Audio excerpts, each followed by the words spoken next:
Rotarians and our guest today. Please help me welcome Vern. Thank you, President.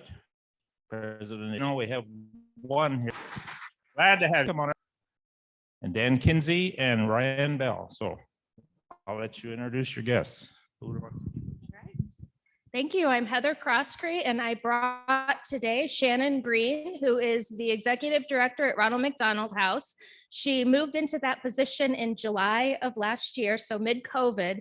So we're just now starting to come out from the woodwork, and we're thrilled to have her come and join us and hopefully become a Rotarian. Thank you. And I'm Dan Kenzie with City Construction. My guest today is Taisha Perry. Taisha is a realtor with Skogman Realty. She's also an ambassador with the Iowa City Area Iowa City Area Business Partnership. Golly, you think I should get that? So with me as well. She's been an incredible asset to the ambassadors, and if you treat her well, she might be an incredible asset here too. Thank you.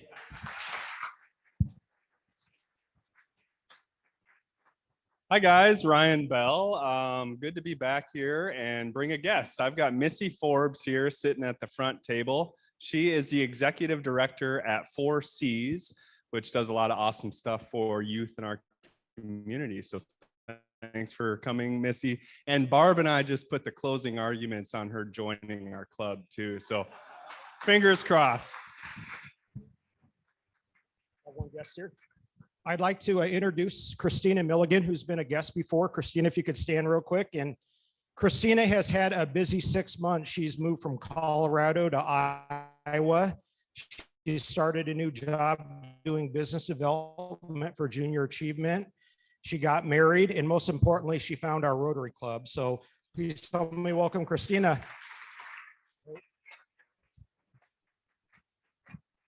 Thank you, everyone, for bringing guests. That we really encourage that so that we get some new members and so other people in the community know what's going on here in this Rotary Club. We got a lot to be proud of. So please bring a guest when you feel welcome, when you feel like you want to. And thanks, and I'd like to welcome everyone. Great, thank you, Vern. Nancy, you're obviously a good friend and our guest. One of the initiatives of our new president is every member bring one. And really want to encourage you to recruit and help us bring your friends, family, coworkers. Let's really see if we can blow this club up. We could do more great work in the community. So now we're on to our announcements. And I know we have a few folks making announcements. If you have an announcement, I'd invite you to come forward. I think past President Barb Thomas has an announcement. Thank you, Eric. So it's almost the end of the month of July. And the month of July is the area food fight, which brings in resources for community. So this is unfortunately for you, the last time you get to hear me nag you about this, but just a reminder that I will be at the door and I will accept your cash. I will accept or contribute online. So help us try to beat those other area Rotary clubs. We know it's a challenge because it's not just based on the amount of money we raise, it's based on the amount per member. And because we have a lot of people, that makes it a little more challenging, etc. So do your part, help the food insecure in our community, and help support community. Thank you.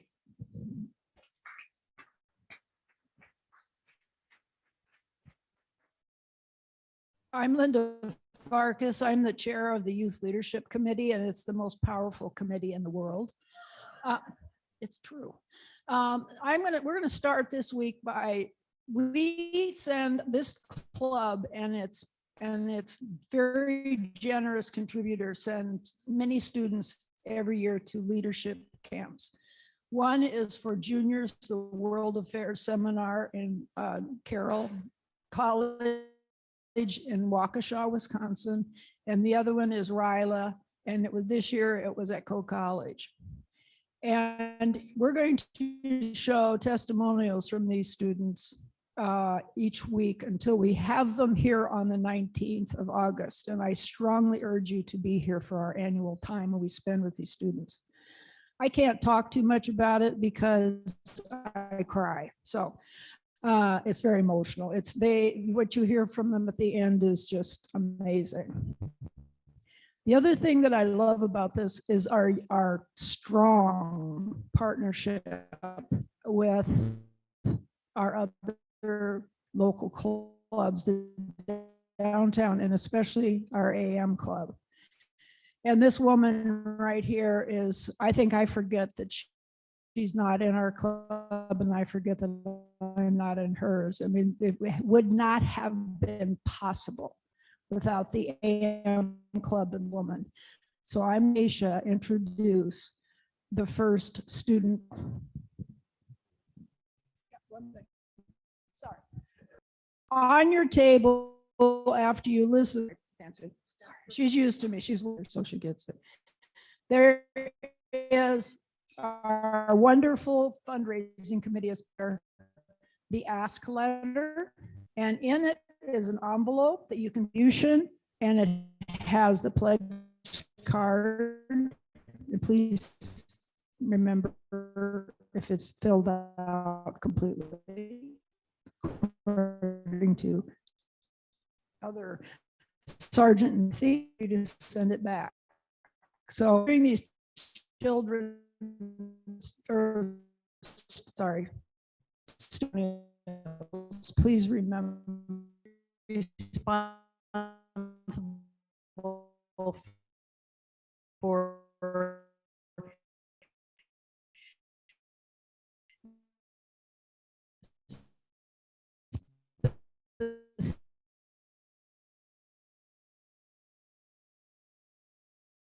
that is afford these students this opportunity. Alexandra Kurtu is a West High student who happened to be interviewed through the interview process by Linda and and her partner. And I don't know if you know this about Linda, but she doesn't have wishy-washy opinions. They're pretty strong. And boy, did she like Alexandra. Wanted her to be president of the United States, although she can't because she was born in Romania. So instead we sent her to World Affairs, to World Affairs. This was to World Affairs. I don't know if our money or your money sent this young woman to World Affairs seminar, but it was an important experience for her. And whether it was us or whether it was you, I am grateful to you for the support, the financial support that you give in order to be able to make this happen. Thank you so much. Alexandra Kurtu from West High. Hello, Iowa City Area Navy Club. My name is Alex Kurtu. I go to Iowa City West High and I am a writing student. I wanted to make this video as a huge thank you for sponsoring myself and my fellow Iowa City peers to be able to participate in the 2021 World Affairs Seminar. As a young person interested in politics and the ever-changing world around us, I really loved the World Affairs Seminar and the fact that it allowed me to explore this topic and collaborate with other young people who share my interest in this field. One of my favorite and most memorable keynote speakers and presentations from the week was from Mary Schumacher and Kevin Miyazaki about their project called This is Milwaukee. For their project, Schumacher and Miyazaki went around the city of Milwaukee asking citizens of all ages, races, religions, and creeds 4 questions about the meaning of democracy for them, what they look for in political leaders, and what issues concern them the most in the city of Milwaukee. They then took a non-smiling black and white headshot of each person and made a website where you can listen to each citizen's testimonial recording and see their picture. I learned that they chose to do this in the city of Milwaukee because it historically has been very segregated and had extreme political division within it. Their project, though, not only taught me things about the city of Milwaukee that I had never known before, but it also made me sit back and answer the questions of the project myself. What does democracy look like to me? How will I use my voice and ability to vote to create change in our country and in the world as a whole? Thank you again for allowing me the opportunity to have such a formative experience at the World Affairs Seminar. Have a great rest of the summer. Thank you.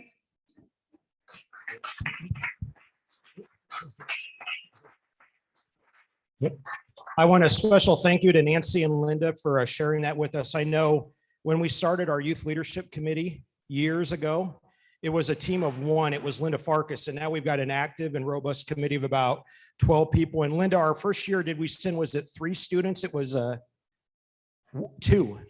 And yeah, we've grown exponentially, and we are up to what, 30 this year? Maybe. It's incredible growth, and it's making a great difference in a lot of the lives of our students.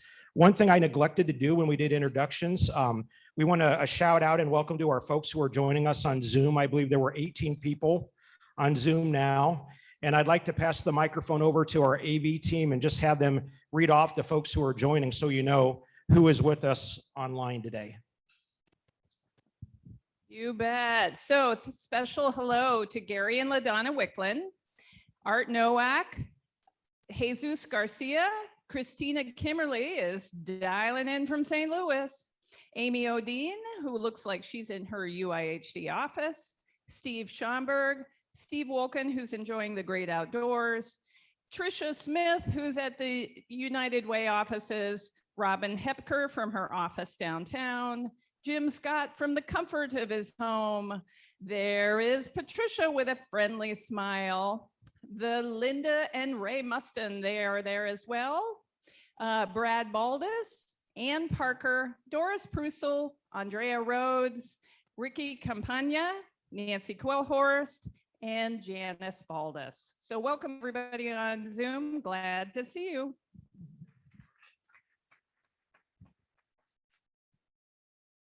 One final announcement. I think all of us heard, unfortunately, the CDC yesterday was recommending that people both vaccinated and unvaccinated wear a mask in counties that have high transmission. And thankfully, Johnson County is not one of those counties today, but we all know when the students start coming back here in a couple of weeks, it could be. So we want everyone to feel comfortable here. Really, our board is going to monitor it. We encourage people, if you're comfortable, if you want to wear a mask, do what's right for you, but we just want to make sure this is a great experience for everyone. So do what works for you. So our Rotary moment of gratitude and positivity is Sean McIntyre. And I'd like, please help me welcome Sean.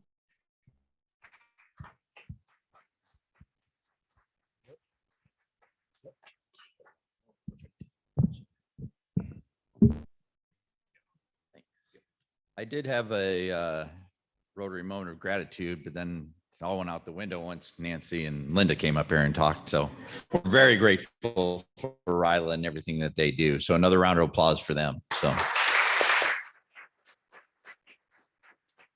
it's my Rotary moment of gratitude. Gratitude in my thoughts is grateful attitude. Definition, the quality of being thankful. My story, May 1968. No way, you say. He looks so young. Upstate New York to Omaha. Absent father, amazing mother. Her superpower was raising 2 kids, taking care of their needs, and teaching us how to care for others. Gratitude.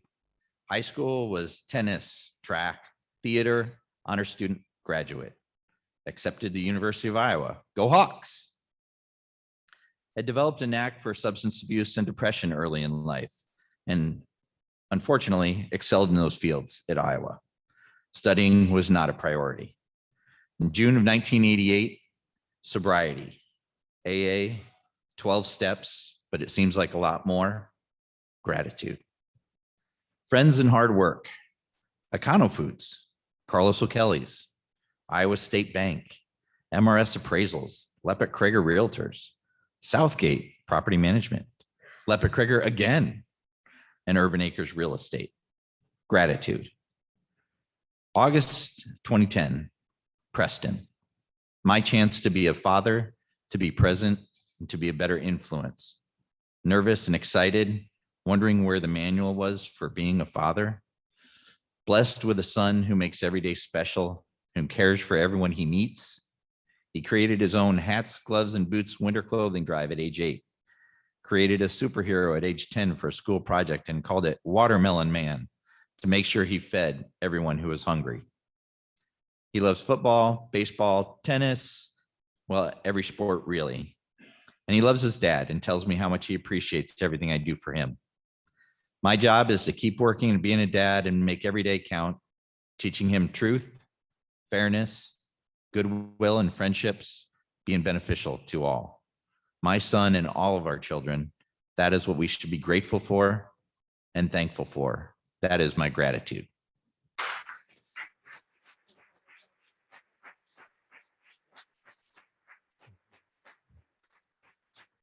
Sean has really been a quiet leader on our Rotary board for many years. He is our club secretary. He's instrumental every week when you come and get your lanyard and name tag, kind of making that happen. He does the orientation packets for our new members. So please help me, just another round of applause for Sean for all that he does for our club.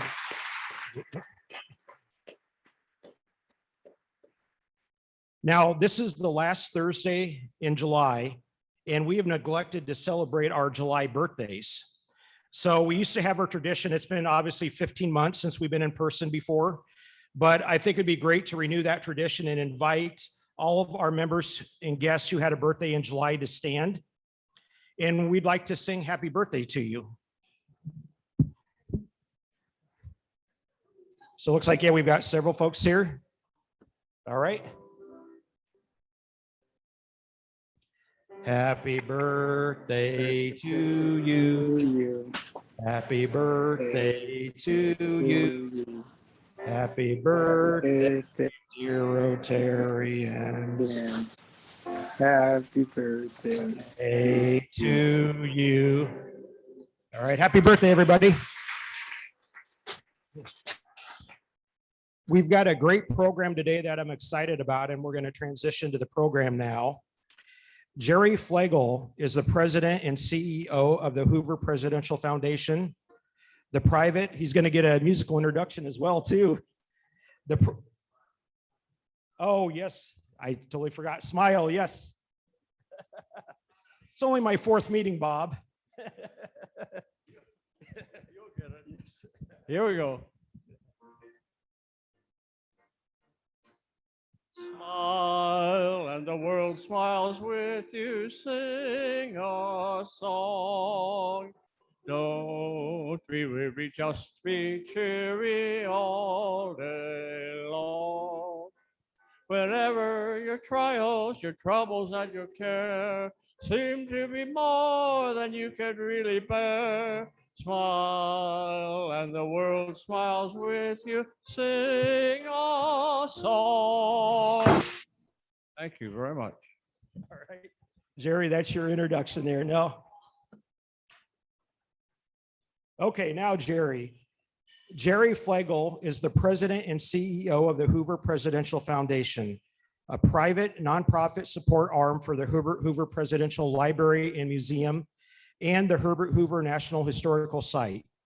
Jerry was raised in West Branch, which he credits for his love of American history, especially Hoover history. Jerry has earned both the Certified Association Executive and Institute of Organizational Management designation. Jerry is active in both professional and community organizations. He's currently a proud member of our Rotary Club, and he's also in the West Branch Lions Club. Now in his 9th year at the foundation, Jerry has overseen triple-digit growth in support and is currently leading a $20 million capital campaign to renovate the museum's permanent exhibit space. There are a lot of exciting things happening right now in West Branch and lots to learn about Herbert Hoover that you probably never heard before. So let's welcome Jerry Fleagle and get to know a little bit more about the Herbert Hoover, the great humanitarian. Please help me welcome Jerry. Thanks, sir. Yeah, look forward to it. Well, thank you, Eric. Appreciate that. So, and again, I know we're on a hard stop. I know this club, 1 o'clock, we're done. We're out of here. So I'm going to stay on that. And also, I want to leave a little room for questions. I am going to break protocol, though, and I forgot to put her name down, but I brought a guest today, Mundy McCarty from, she's our development director at the Hoover Presidential Foundation. Mundy's right over here. So anyway. So we're so close proximity to the Hoover Presidential Library Museum. How many of you have been there and attended that? Quite, yeah, the majority. So you know what I'm going to do is I'm going to breeze through a lot of the first 10 to 12 slides because it's the Hoover story. But the Hoover story is so important, and that's why we're looking at doing a museum renovation on there. By the way, I'd also like to shout out to Tim Walsh right here. Tim is actually the library director emeritus and retired before I got there. He knew he had to get out of town before I got there.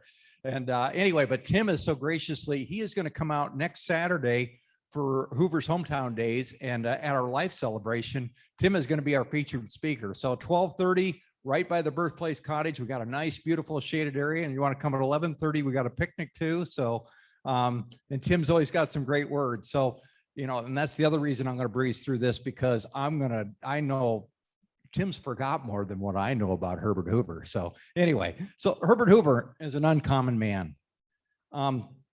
You know, and again, this briefly, this is our, we've got 186 acres in West Branch. National Park Service manages all except where the library grounds are. One of the most iconic buildings, I think, in the state of Iowa is the Hoover Birthplace Cottage. You know, it's a 2-room cottage. It's not 2-bedroom, as Margaret Hoover has reminded me, it's 2 rooms. So anyway, so it's a real honor to be out there. And again, there's a close-up of there and the back door of the Birthplace Cottage. So the thing about Hoover that I found interesting is he was raised in West Branch, but his life story is one of ups and downs. And that's one of the things that we're really going to try and bring out in our museum renovation that we go with, particularly with the concept design. So, you know, briefly with Herbert Hoover, born in West Branch, raised there. At the age of 6, his father passes away, was a blacksmith. His mother is basically in the Quaker ministry. At the age of 9, she passes away. So young Bertie and his brother and sister basically became orphans when Herbert was 9 years old. So he stayed in West Branch about another year. And then eventually one of his uncles out in Oregon just had one of his sons pass away. And in those days, it's like, why don't you send young Bertie to me? I could use, you know, the help, because back then everybody in the family had to chip in to make it go on there. So anyway, so they put Herbert Hoover at the age of 10 years old on a train to Oregon with 2 dimes soda in his pocket and 2,000 miles ahead of him. So it's almost unfathomable to think of a journey like that now, because by then the railroad had only been open just very few years. It wasn't like hopping on Interstate 80 and we just take off. So one of the things that I would say about Hoover is he was a member of Stanford University's first class that graduated on there. And the story behind that is Leland Stanford was founded a university to honor his son who had passed away on there. And one of the things that he wanted to do was he basically gave free tuition to the first class that entered on there. Obviously, young Bert didn't have much money, and that was very attractive to him. So he decided to enroll, you know, basically apply. So he applied, took the entrance exam, and failed it. Another letdown. But fortunately, the proctor that gave it saw something in him, said, you know, I think I can work with him and get him up where he could pass it. Subsequently took it the second time, passed it, and then was able to enter Stanford University. So he was a member of Stanford University's inaugural class. So then Hoover basically gets in the mining business, ends up getting a job going down to Australia, and it basically ends up running the world's largest gold mine, and got to be known as, you know, a real management and efficiency expert. And as the nickname was, he became the doctor of sick mines. If somebody had a mine that wasn't producing, they called upon Herbert Hoover to come in on there. And so he became very, very successful. He ends up in London, and he had married his wife, Lou Henry Hoover, who was actually from Waterloo, although he didn't meet her till he was in Stanford University. Ends up in London, and at the outbreak of the Great War, World War I, there are about 120,000 Americans stranded over in Europe. You could about imagine, war breaks out, you're over there, the banks close, things just lock down. Anyway, the American ambassador enlisted Hoover's help.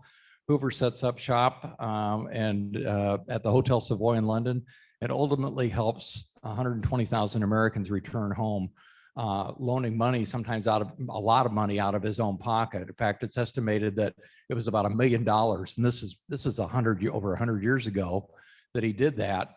And what is amazing is that all but about $300 was repaid, all on just a handshake. That's how much they appreciated Hoover's efforts on there. So the world, we're in World War I.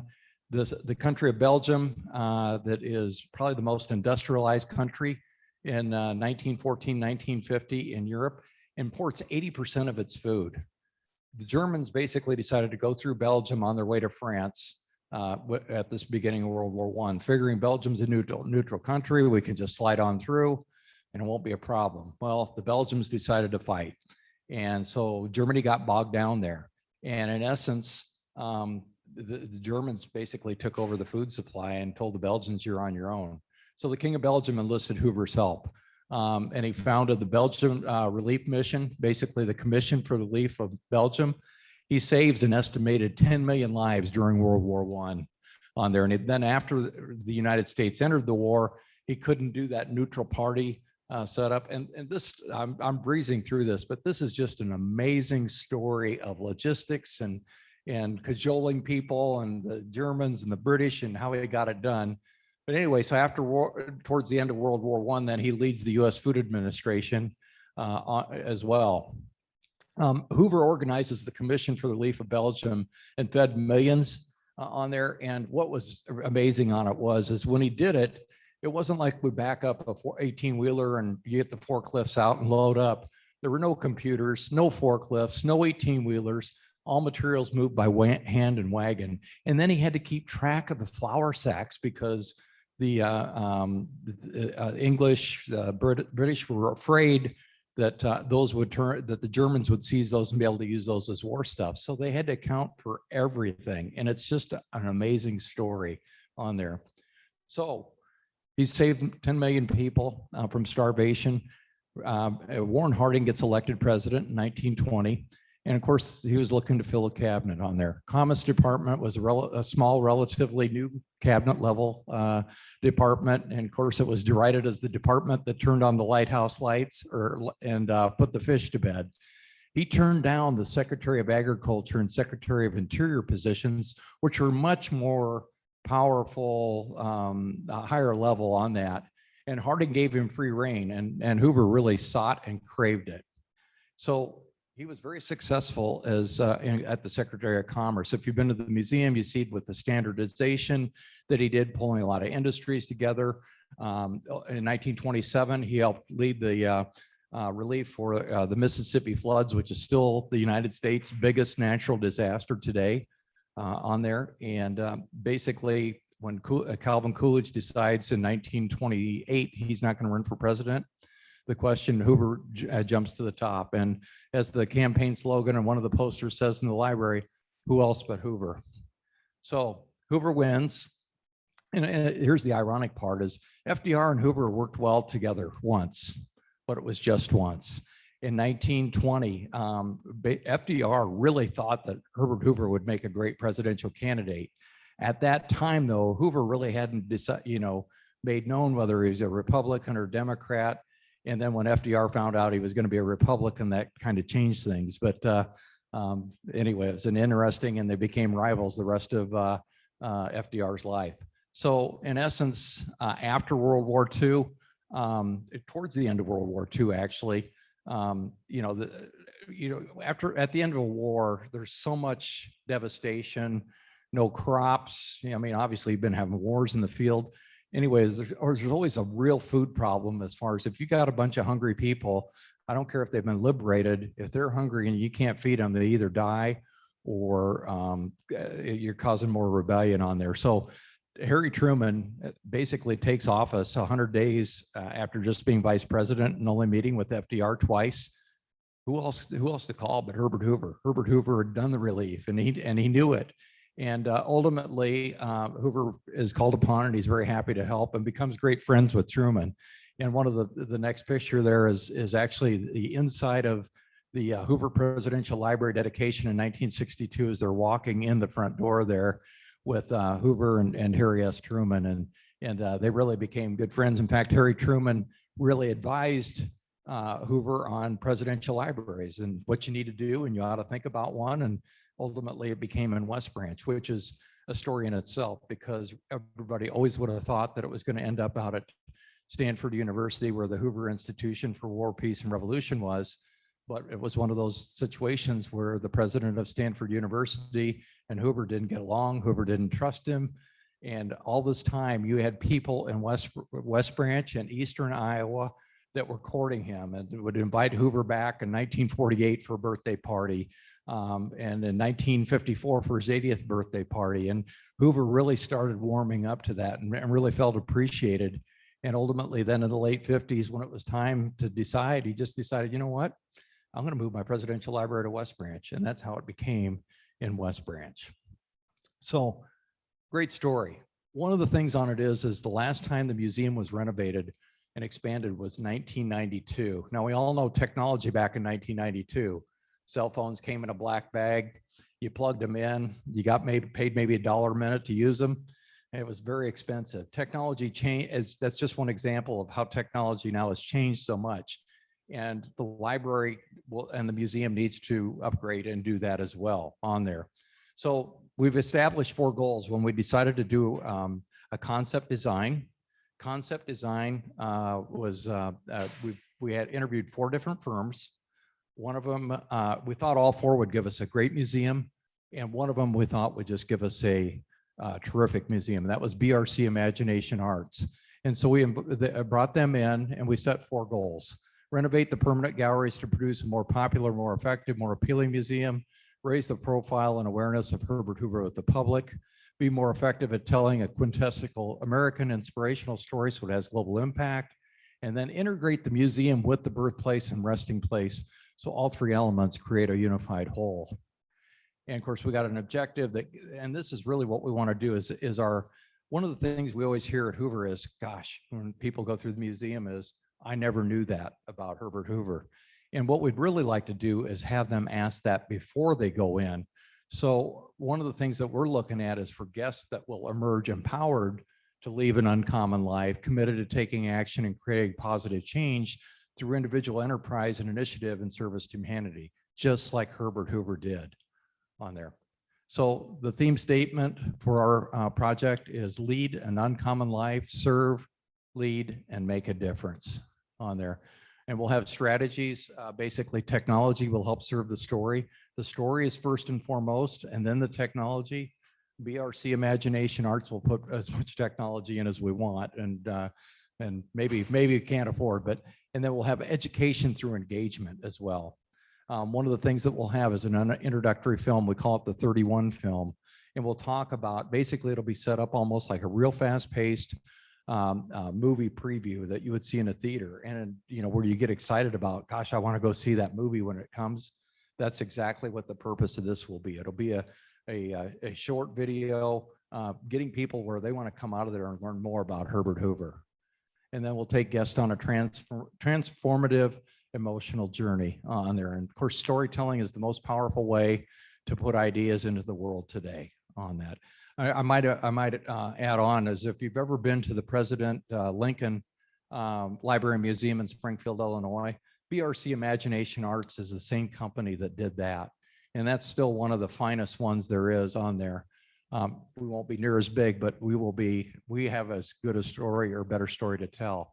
One of the things that we'll really do is with interactivity, we call it, for instance, in the mining portion, we call it a perfect hell, Hoover in Australia immersive exhibit, where we'll have various screens set up and it'll feel like you're actually in a mine, and it'll tell the story of Hoover and his mining and how he got started on there.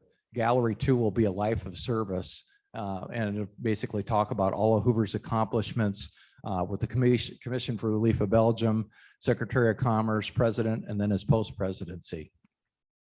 One of the things on it is we'll also play off of a lot of what Hoover really wanted to do, which is, it says it's set up like a movie theater where it says, now playing American individualism.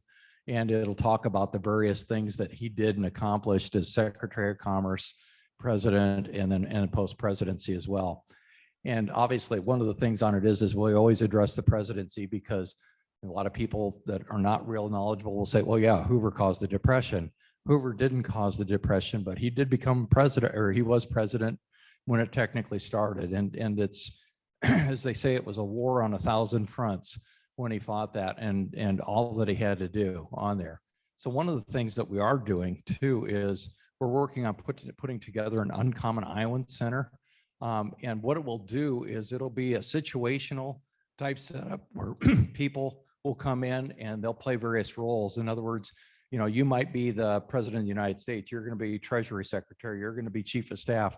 And we take them through I call almost a game simulation scenario of, for instance, I'll use one that we'll probably do would be Hoover as president.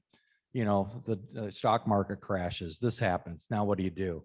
They hash that, you give them a few minutes, then you come back and say, okay, now this has happened.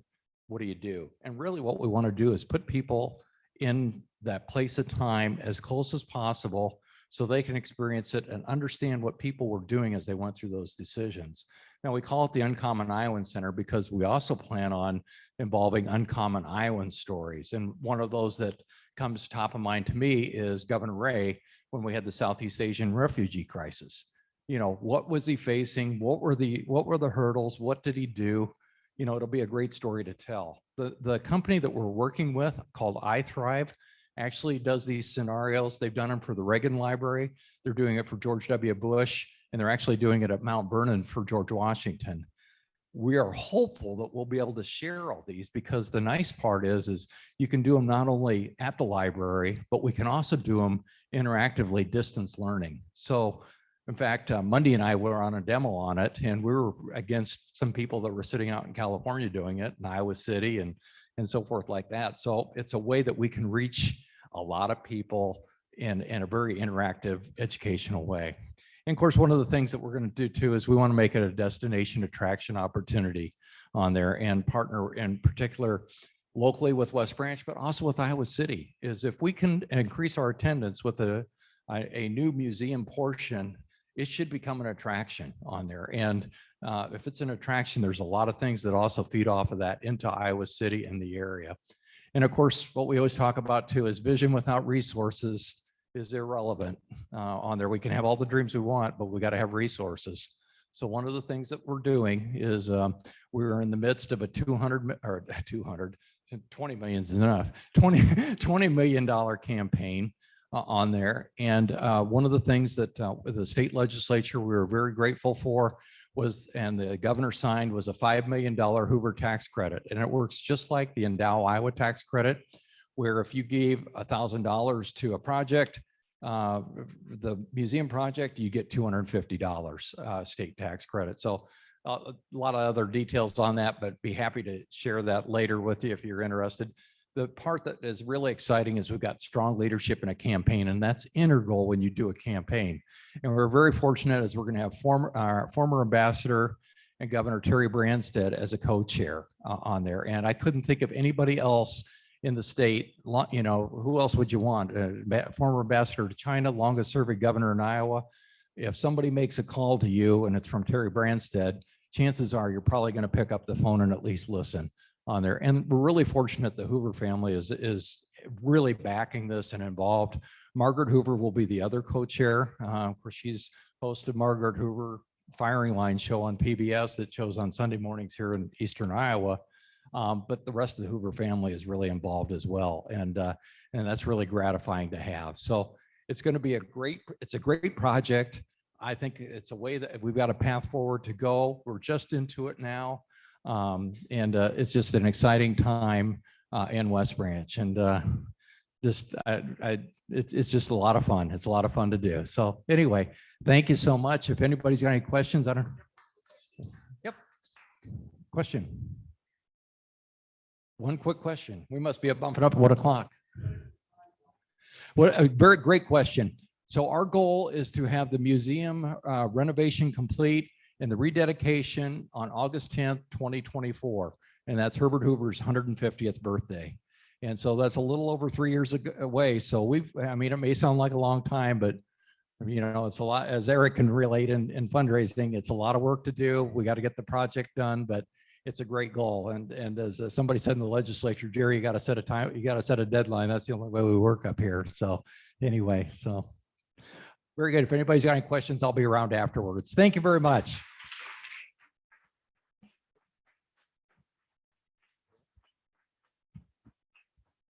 Jerry, thank you again so much for sharing the Hoover story and an update. I think we would all agree the Hoover birthplace, the foundation, the presidential library, the museum are really a hidden gem in Iowa. And if you haven't been to West Branch, it's definitely worth the trip there. So Jerry, as you know, one of the initiatives of Rotary for the last almost 40 years has been to eradicate polio. So our Rotary Club will make a donation in your honor to Rotary Foundation Polio Plus. The Bill and Melinda Gates Foundation matches that 2-to-1.